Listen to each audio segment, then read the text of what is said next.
Welcome to How to Write Good. I am your host, Daniel Poppy. You can find out more about me at danielpoppy.com. Poppy is spelled P-O-P-P-I-E. Daniel is spelled some way. I can't remember it. Always slips my mind.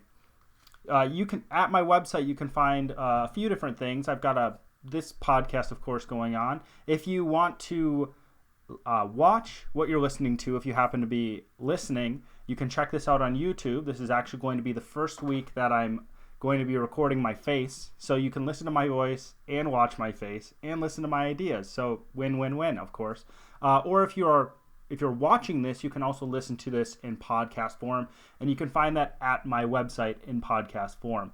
You can also find what I'm working on right now. You can check out my book, The Ninth Hour. You can find it on my website, or you can go to Amazon, type in my name, or type in The Ninth Hour. It has a blue cover, a very minimalist design. Otherwise, if you don't want to spring the 99 cents to get the digital book, you can also check out my serialized novel, One Last Toast for Ebenezer Fleet, which is it comes out once a month. I think it's up to the 7th chapter now, but it might have 8 now. It might have 8 chapters out by this time. So we are going to jump into our word of the week. Welcome those of you who are on YouTube. My hair's really messy. Welcome to those of you who are on YouTube. The word of the week for this week is erudite, and erudite means you have great knowledge or learning. So am I erudite? Are you erudite? Is anybody listening to this podcast erudite? Okay, maybe you are, but I'm certainly not erudite. And if you're choosing to listen to this, I don't know about you. We are going to jump into our accidental essence right away, and I was thinking about what to do with this, and I'm trying to, more recently I've been doing stuff that has to deal with how you approach just dealing with the emotional difficulties of writing or creating, because there are certainly a lot of emotional difficulties when you're writing or creating, and one of the I think it's useful. I think it's useful to go through those, but at the same time, people do. If you have a podcast that's not about writing, but it's about writing, you do want to go through the different concepts associated with writing at some point. And I think that certain people might be like, yeah, these are really useful. I'm glad you go through these different things, but I think that I've been a little heavy-handed on them. And I want to go through more conceptual things that are going to actually help you write as well.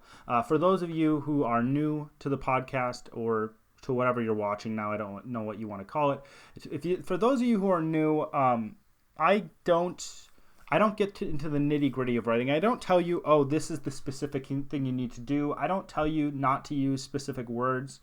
Maybe I will put out a video series of my rules that is a bit more concise than the podcast itself. But I try to look at what is going on in the big picture of writing, and I try to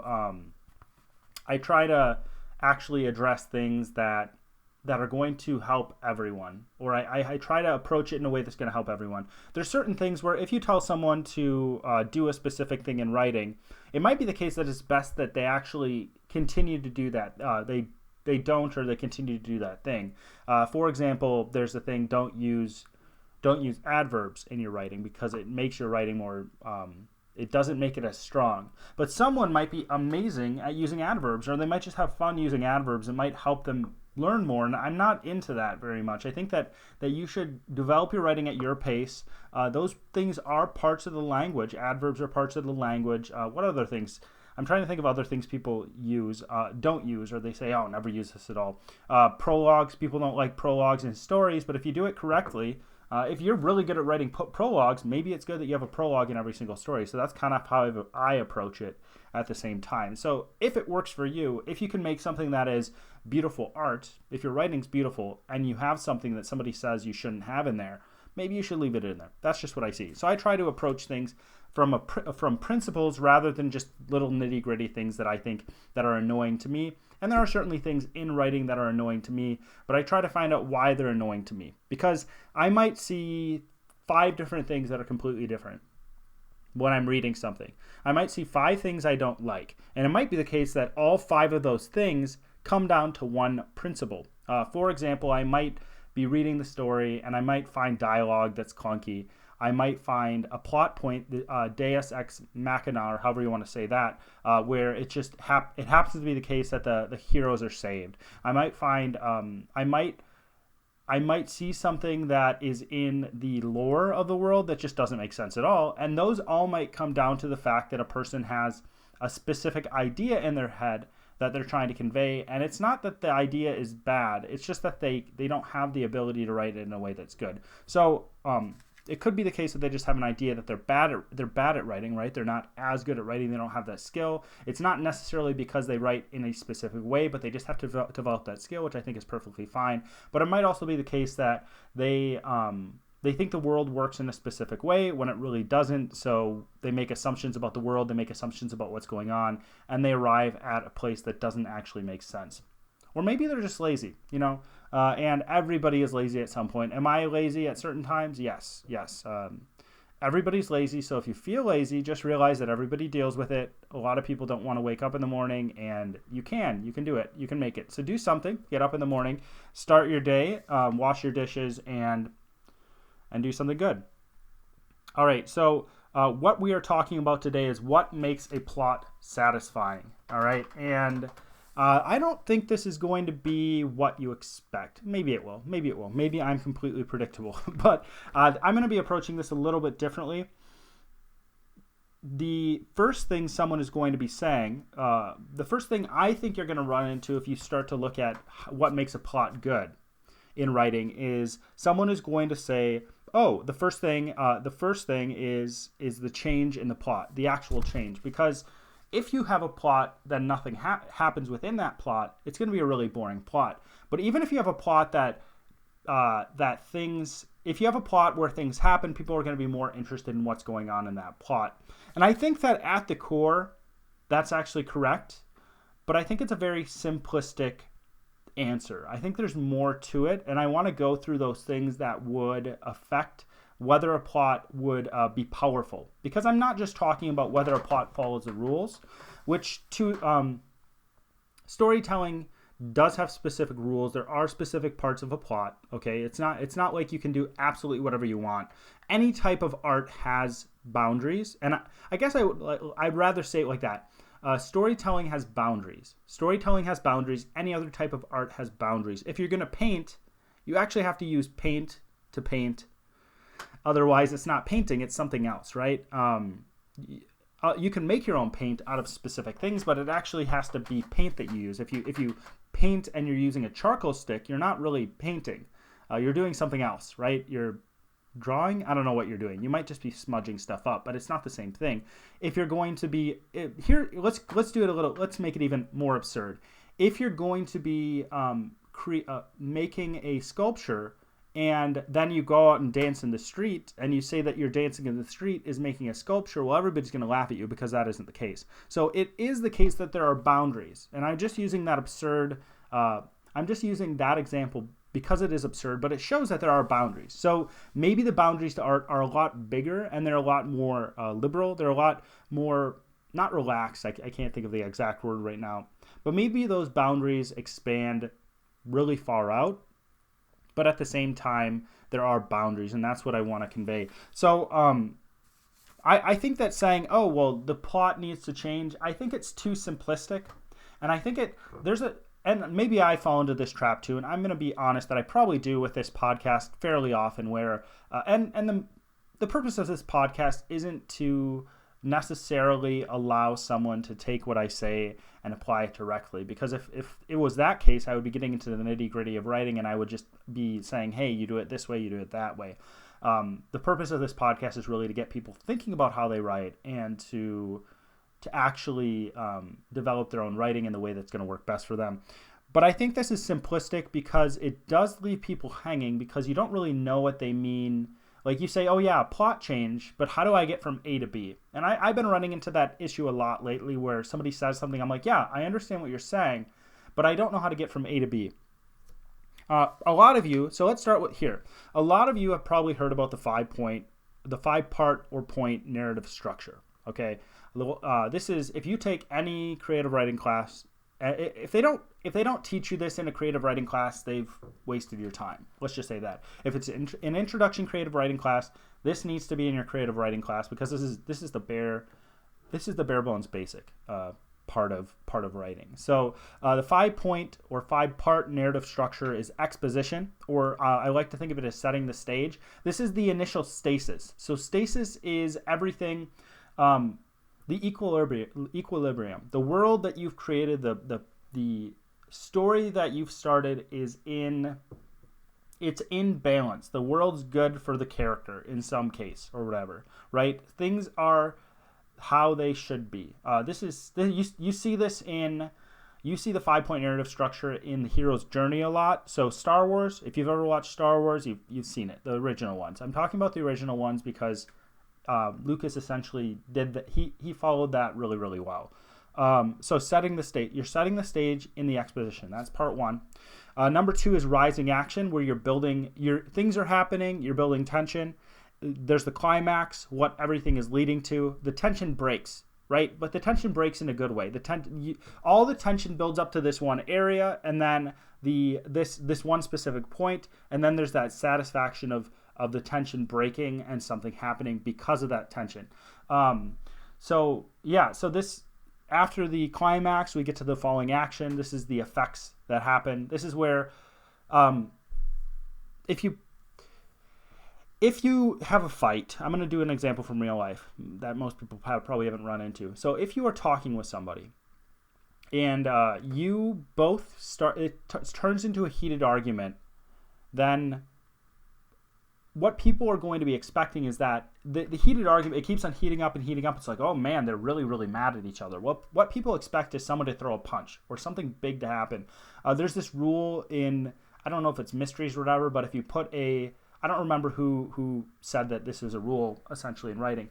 But if you put a gun over the mantelpiece, at some point you have to use the gun.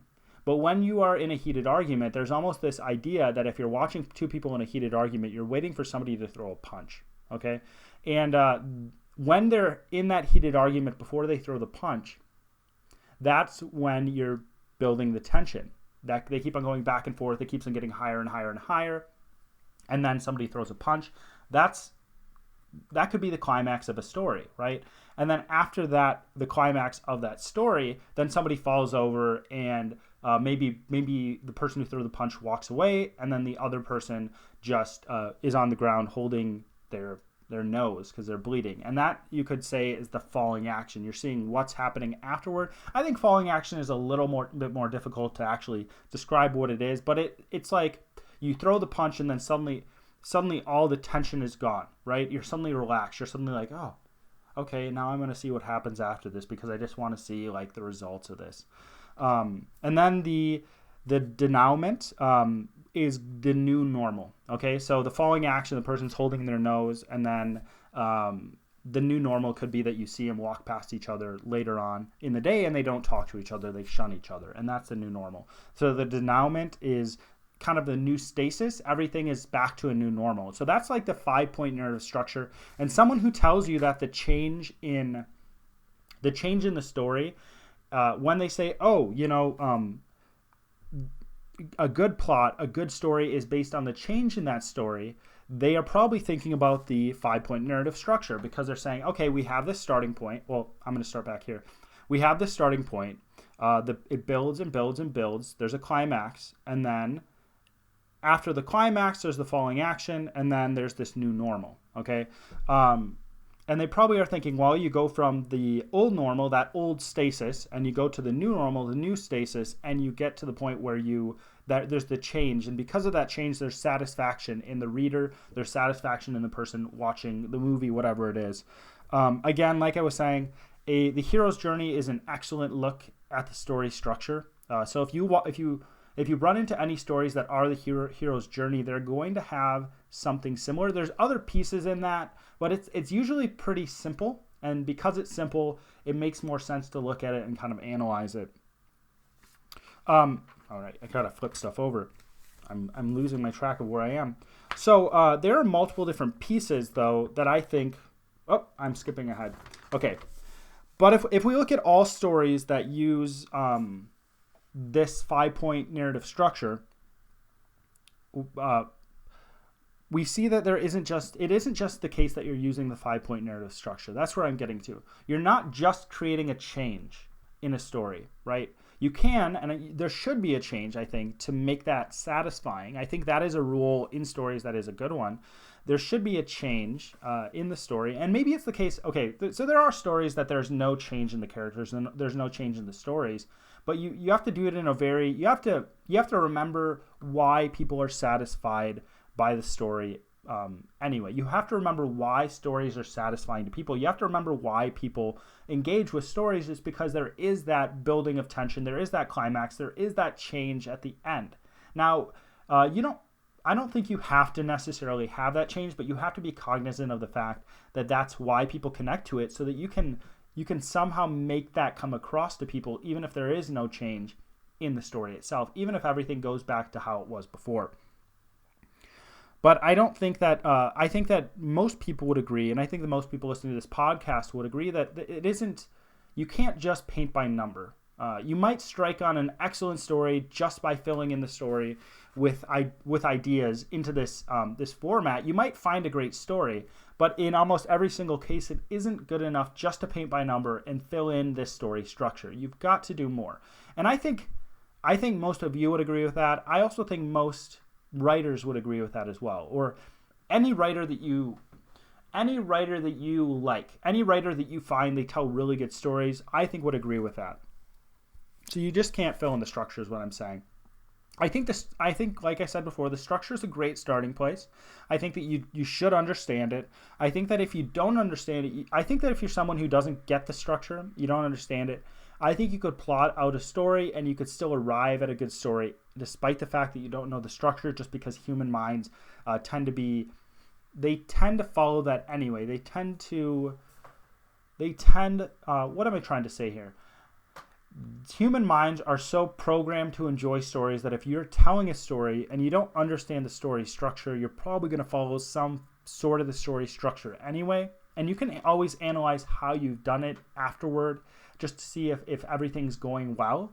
But you don't necessarily have to have this 5-point story structure in your mind. So if you're someone who just wants to plot out a story and then write the story, and you don't want to focus on the story structure, what I would suggest is that you don't that you go over the story and you read it with a very critical eye and you react to it and you decide whether or not you think the story actually flows well and whether or not there's satisfaction at the end of that story in some form.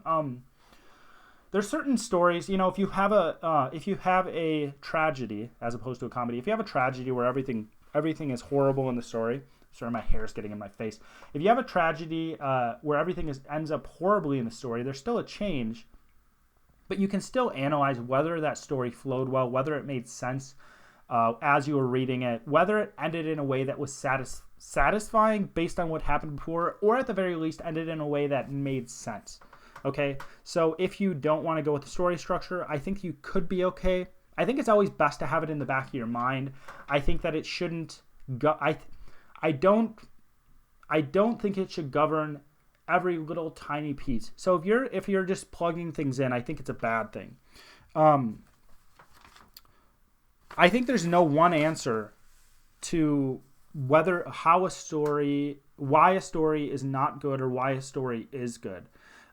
Writing and storytelling is really, really complex, and I think one mistake people make is that one mistake I see, and I'm going to talk about this in a bit, is that people don't actually come up with ideas for their stories. Instead of coming up with ideas for their stories, they just write.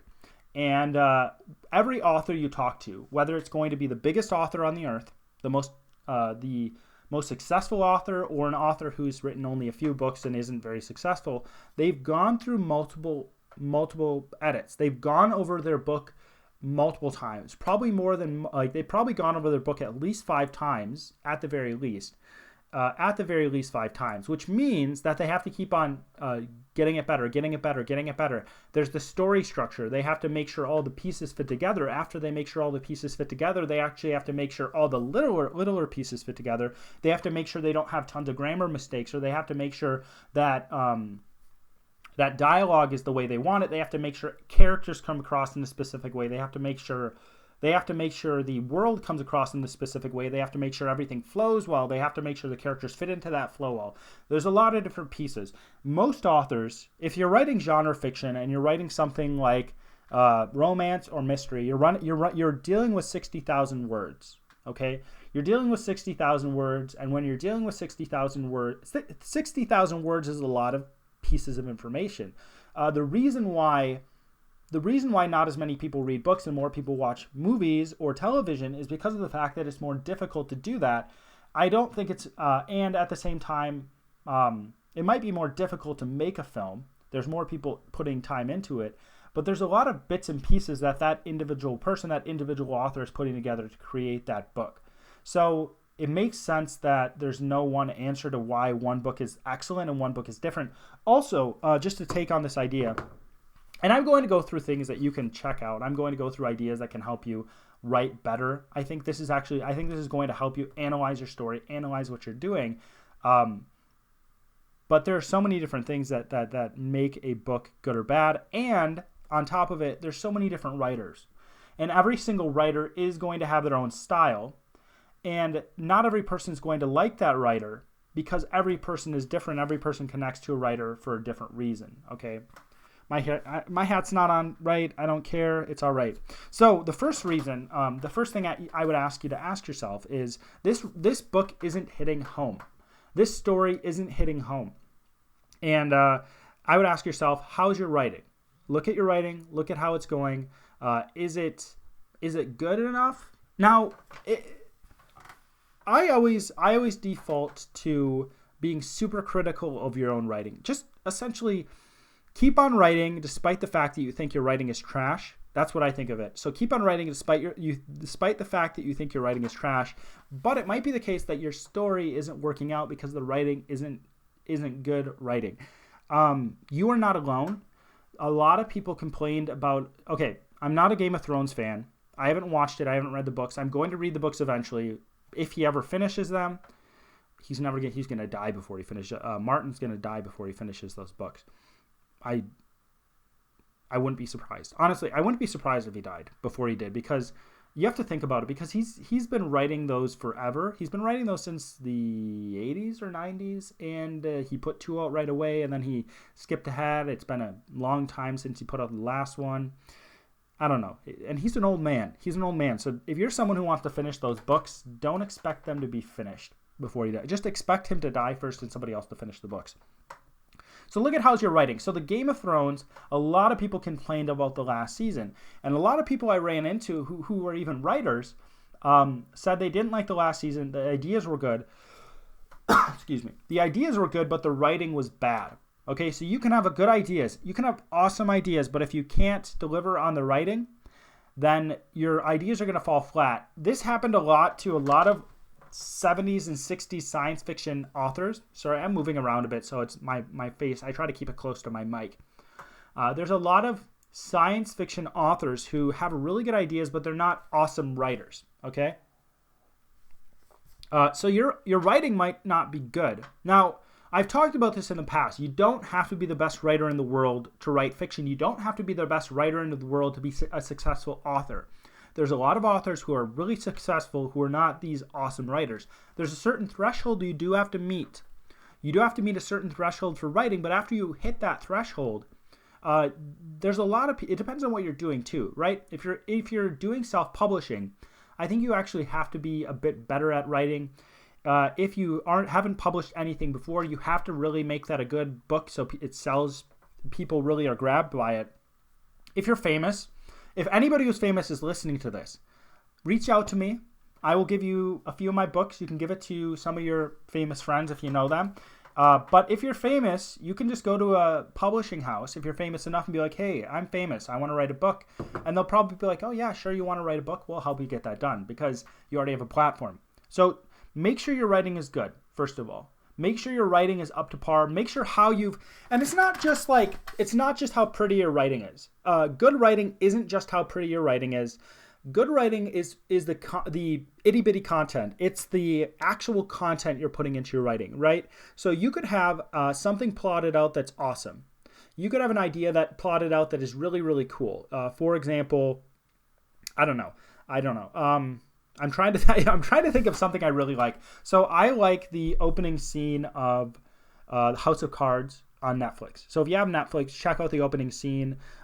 This is not a spoiler at all, but in the opening scene of Netflix, they show the character of Frank Underwood, the guy who's played by Kevin Spacey, the main character of the show. And what it is, he monologues to the camera. It's an awesome decision they made to have him monologue to the camera, but he monologues to the camera about weakness, and he monologues to the camera about suffering, I think. And there's this dog that got hit by a car, and it shows him, but it doesn't show the dog. And then he has this idea. He's like, I have no patience for suffering that's pointless, or weakness that's pointless. I think it was suffering that's pointless. And then he kills the dog.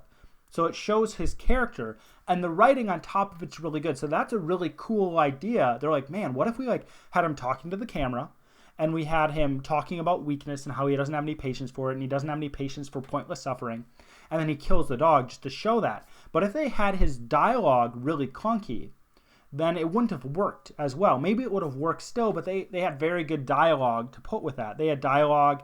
So they had really good dialogue, and then they had an actor who could deliver that dialogue in a way that was very, very, very good, because I think Kevin Spacey is a good actor, despite all the stuff that's been going on with him.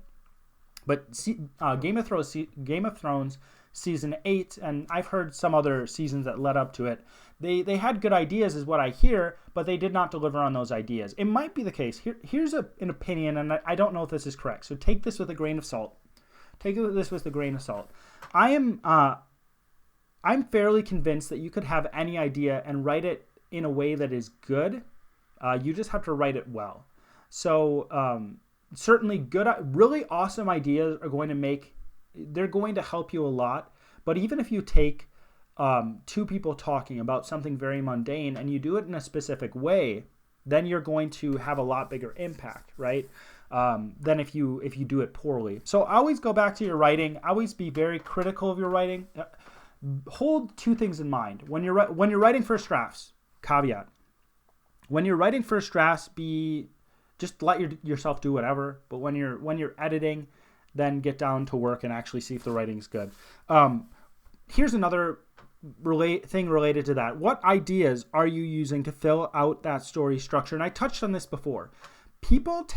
Writers have this idea that if they take 7,000 years to work on the writing itself, they're going to come out with something that's really good. Now, like I said before, I think that you could take any idea and you could end up making it really, really cool. But we take tons of time if you write fiction. If you write fiction and you are taking no time coming up with ideas, I would suggest that you take time to come up with the ideas for your book. And the reason why I would suggest that is because it's not always the case that the best idea is the first one that comes to your mind. Okay, it might be the case that you have to fill out seven pages of ideas before you get one that you really like. I've advocated this in the past. I've advocated in the past that that people would keep idea books as things come along, because there isn't as much work to put into it. You just develop a habit of writing down ideas that come to your mind. And I think that's really helpful to people, because then if a good idea comes, you can write it in. Not every idea should go into every book. I think that goes without saying, but I just want to say it. Not every idea goes well into every book. Okay. Now I try to put every idea into my books, but that's me. So that's probably a failing on my part. So yeah, take time to actually come up with ideas of what's going to happen in the plot of your books. I've heard from other writers who are much more successful than me that if you do not plan out your books, all your books kind of end up being really similar, because you have a story you're telling and you kind of fall into that story. Yeah, so take time to come up with ideas. Take time to plot out your book. Take time to try to find the best plot possible, because if you're starting with a really, really good plot, I think it's going to be easier. So when you're writing, and maybe some people don't do this, but this is how I approach writing. When I'm writing, I kind of fall into the thought process of whatever character I'm writing, but I also fall into that emotion. So I experience, when you're writing the first draft, other writers have talked about this before, where you're telling the story yourself. So if you're not experiencing that story, you're not you're not getting into that weird flow. You're not getting into flow as easily. But if you are really engaged with the story you're telling, like you're actually telling the story to yourself, you're writing it, you suddenly are like, man, this is awesome. So you just keep on going, you keep on telling yourself. I think you're going to be writing stuff that is better because you're actually following the emotions of what's going on. You're following the tension. And I think that brings out better writing in writers, especially for the first draft. It makes the first draft a lot more fun. Now, so with that, if you have a good story structure, if you have an amazing plot, if you have a plot with awesome ideas, I think it's going to be easier to get into that flow. Man, I thought I would be able to get through this. I thought that having a camera would stop me and it would make me not be able to talk well. But I don't see any difference. I don't see any difference, which is good, which is awesome. Here's another thing. Are you rushing through your writing? Writing is something that takes patience. You need to have this attitude that you're never going to finish something.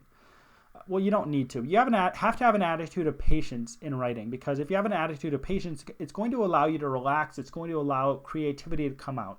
I believe it's the case that if you are rushing, it's a lot harder to be creative. You actually have to be in a more relaxed mindset to get a lot of creative stuff flowing. So I would suggest that slow down, take your time, enjoy the process, get those creative juices flowing, get into that creative mindset, get into that slower creative mindset, and actually make something that is more creative because of the fact that you're not rushing. When you rush, you also skip. When you rush, you shortchange tension, you hamstring tension. So it is harder to build tension if you're rushing through what you're writing. Okay, it is harder to build tension if you're rushing through what you're writing.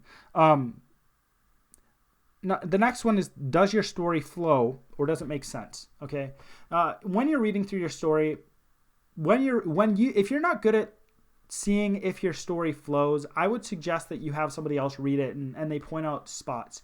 I don't know. I think I do a fairly good job at understanding whether my story flows well. I think I do. Maybe it's a blind spot and I actually don't. But check to make sure your story actually flows, and also check to make sure stuff makes sense. There are certain things in stories that you can have that can make sense that are like no-nos. So I think by this time for pretty much all of you, you understand the fact that I think that most things in writing you can make work if you do it correctly, right? If you do it in a way that's good. If you do it in a way that's good, it's by definition going to work, right? But there are certain things in writing that are lazy, generally lazy. Things like Deus Ex, the Deus Ex Machina, which means God out of the machine. God out of the machine. My voice was really, what do you call it? I just couldn't talk for a second. So what that means often is that, actually, here, I'm going to explain this. I think I've explained it in the past for those of you who are new. This was actually a joke in Greek plays. And the God from the machine, that's what it means, Deus Ex Machina. In Greek plays, they would actually have a character in a bad situation. So the character would be in trouble. And they'd have like a... sorry, I'm just thinking about this. It's ridiculous. They would have like a hook, or they would have a harness come down, or a crane, and they'd pick up the character and take it out. They'd take the character out of the bad situation, which I think is really funny because they realized it was a bad plot device. They realized it was lazy writing, and they just turned it into a joke in the writing. So that's where we get that, because there was actually a machine getting the character out of the bad situation. So if you have characters who are suddenly freed from the bad situation just because, and it doesn't make any sense, that might be something where you need to check it out and be like, hey, do I need to change this? How can I fix this? How can I make this better? Because if you're ever watching a show and suddenly there's something that happens where they're like, well, the problem is gone and there was no struggle to fix that problem, it's not as satisfying unless the characters have to fix the problem themselves. Another thing that is used in writing, and this can be used well too, is MacGuffins. And MacGuffins are something, they're a goal that the characters in the show know about, they're a goal that the characters care about, but the person who is watching this show doesn't care about at all. So in a lot of cases, so if there is a mystery in a story that all these characters are going toward, and you never find out what the mystery is, it's a MacGuffin. I don't understand MacGuffins completely, so I'm not gonna. I'll put a link about MacGuffins in the show notes so you can understand it better, because it's not something I don't really like it. Maybe some people would accuse me of creating MacGuffins, but I'm not someone who, if I have something mysterious in my stories, I already know what's happening with it. So if you're someone who's like, well, you have stuff that J.J. Abrams. So J.J. Abrams and Lost. For those of you who've seen Lost, I enjoyed Lost a lot. I think it was J.J. Abrams, right? He wrote Lost, and he had all these mysteries at the end of Lost, and he never told anybody what the mysteries were. And I think that, and everybody in the story was obsessed with the mysteries, and I think that this is something that someone would be mad at, because he ended the stories very badly. He called them mystery boxes. So he created these boxes. He created these ideas within the story that were mysteries, and he was like, yeah, I'm going to create this mystery, and then I'm going to figure out what happens with the mystery at the end. Well, he didn't have enough good ideas at the end of Lost to actually figure out what the heck the mysteries were. So he pretty much, it ended poorly, okay? If you're watching Lost and you haven't watched the whole entire story, the whole entire show, don't expect it to end well. Expect it to end poorly. Expect to be disappointed, because you're going to be disappointed. But he made a MacGuffin. I think you'd consider that a MacGuffin. He made a MacGuffin that nobody cared. Like, people cared about what happened, but really in the end, they really didn't care what he ended up making it. They wanted to know the mystery, but the mystery wasn't actually good enough. So it's kind of a MacGuffin, because it's not very good. So there's certain things that are cheating, and it goes back to that tension. It goes back to rushing. I think that writers who are trying to rush. It's not Russian writers. Writers who are trying to rush fall into this trap more. Okay, writers who are taking their time are going to try to find ways to do it in a way that's good. Are you focused on the outward things? This is the next point. Are you focused on the outward things going on in the story, or are you focused on the characters? You can write stories never having an inner piece of dialogue from the characters at all. And you can write it in a way that is extremely engaging, and you can write it in a way that focuses on the characters themselves, okay? Or you can write a story that doesn't do a great job at focusing on the characters and focuses on the outward, what is outside the characters. It focuses on the action of the stories. So people say you shouldn't have character-driven story, okay? People say you should have plot-driven story. And I agree with the fact that your story should be plot-driven, okay? But it should be character-focused. Character-focused, plot-driven stories. That's what you want. Because in the end, what is the most interesting thing to people in the world? The majority of people. You might be weird. The most interesting thing is other people, generally. The most interesting thing in a story that people really connect to is the other people. People want stories that make them go along with a journey with other people. And I think that if you think back to, and even in your own life, anecdotally, if you think back to stories that you really love, I think that you are, you're going to find that those stories that you really connect to have a lot of development in those characters. It might do it really subtly, okay? The development of the characters might be really subtle, but I think it's going to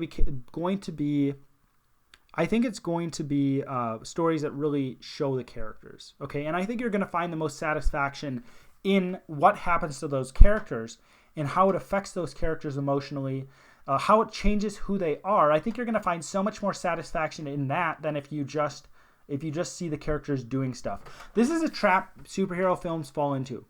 Superhero films, whoever's right, I don't get it. I think it goes back to the fact that they're just trying to fit it into a story structure.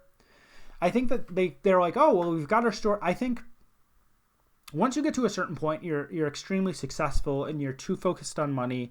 You end up making stories by rote, which you do need the story structure, like I've said before, but making stories by rote in almost all cases is going to make a story that isn't very good, okay? It's going to make a story that it lacks heart. And with a lot of superhero movies, they have endings that always end in fight scenes because that's the climax, okay? So they're showing this fight between the superheroes and the bad guy, and it's usually this huge monumental fight where stuff gets destroyed, different things like that. And they all default to this. There's one superhero movie, there's probably more than one superhero movie, But there's one superhero movie that I ran into. It's an old movie, but I just remembered it recently that doesn't do this. It's Constantine with Keanu Reeves. And since Keanu's so big, check out the movie if you don't mind semi-horror films. But the thing that movie does that is different is that they don't have the final climax of the movie be a huge fight scene. The devil comes. I'm sorry. Okay, best devil in film is in Constantine. I haven't seen the new Lucifer. I think it's a show, but I'm pretty sure the best devil I think in shows is either Constantine or I kind of like the Passion of the Christ devil because the devil is so subtle and really bizarre. So I kind of like that one, but I think the best one is Constantine that I've seen. Okay, but watch the movie just for the devil at the end. It's awesome. It's great. But Constantine, Keanu Reeves, the character played by Keanu Reeves, confronts the devil at the end of the film. Okay, and there isn't a big fight. But it is a very satisfying ending. Okay, it's an extremely it's more satisfying than any superhero fight scene I've ever seen. Okay, I'm not really big into superhero films, but technically that is a comic book superhero film in that genre, right? But it does it in a different way. So these superhero films do not need to do that. So where am I? I'm running into where I am. The reason why it worked is because it focused not on the action only. A story can focus on the action and be extremely good. It focused on that specific character, and it focused on the, I can't remember what the stupid word is, the conflict within the character as opposed to the conflict outside of the character. The conflict outside of the character, I think, is going to be best when it serves the conflict within the character. I think that's a really good thing to remember. I'll say it again. The conflict outside the character should serve the conflict within the character, and you're going to probably see a lot stronger storytelling. You're going to find a lot more satisfaction if it does. Some of these superhero fight scenes do not really serve the conflict within the character. They're extended. They are artificially extended to create more tension, but you just want them to punch each other. You just want them to beat each other up. All right, so I think, okay, what's the last one? The final thing that I think I fall into, this is something that I need to watch out for, is are you too cluttered? Do you have too much information in your story? Do you need to make that sucker more streamlined so that the story actually comes through? You might need to do that. Too much might be getting in the way of the story. So yeah, those are the things I've got for you this week. Again, this all goes back to what makes a plot satisfying. Okay, this all goes back to plotting. And maybe I'd rephrase that. What makes a story satisfying? And it's not just because you aren't using a story structure, right? It's not just because your writing isn't the best writing in the world. I run into stories that I don't think are the best writing in the world, but I really, really like the story. So if you're just an okay writer, don't worry about it. Do not worry too much. Keep on writing, keep on putting out stories, because even me, so I run into stuff and I watch movies that I don't think are super great, but I run into stuff and I'm like, you know what, the writing isn't great, but I like the story and I like what this person's doing. I like that. And not everybody, and some people are going to tear you apart. Some people are going to be extremely critical. It's part of creating, and that, you just got to get used to that. But at the same time, if you have good ideas, people are going to see that, because I do see that. And maybe you think I'm an idiot. That might be the case. Maybe you think I'm an idiot, but it is the case that if you write good ideas, people are going to notice your good ideas, and you can always develop your writing, okay? You can always keep on working on your writing and your ideas and make all of those better. Congratulations, you got to the end of my podcast. So you either had to listen to my voice, or you had to listen to my voice and watch my face, which I don't envy you, let's just say that. But if you're someone who likes this podcast and you're thinking, I'd like to support him in this podcast or the other creative things he's doing, creative things I'm doing, there's a few things you can do, because some people don't know what they can do to support people who create stuff. So these are the few things you can do that will really, really help me. First of all, check out my website, check out the other things I'm doing. Second, comment on things, share them, like them, subscribe if you haven't already. And the third thing you can do is give reviews on different places. All right, So the biggest thing for this podcast is going on to iTunes, giving it an honest review, telling people why you like it, telling people why you hate my voice, why you hate my face, but telling people why they should really check it out, despite the fact that I have so many failings in terms of looks and voice. Other than that, if you want to check out my books, grab a copy of the book and listen to the serialized novel. Give digital copies away. That's a really big thing too. I always want to give you something that is valuable to you. I always want to give someone listening to this podcast something that's going to stick with them, or a book that they can actually own. And you can own that book for very, very cheap. So go check that out on Amazon. The different things I said: subscribe, upvote, comment, share, and definitely give it a review on iTunes.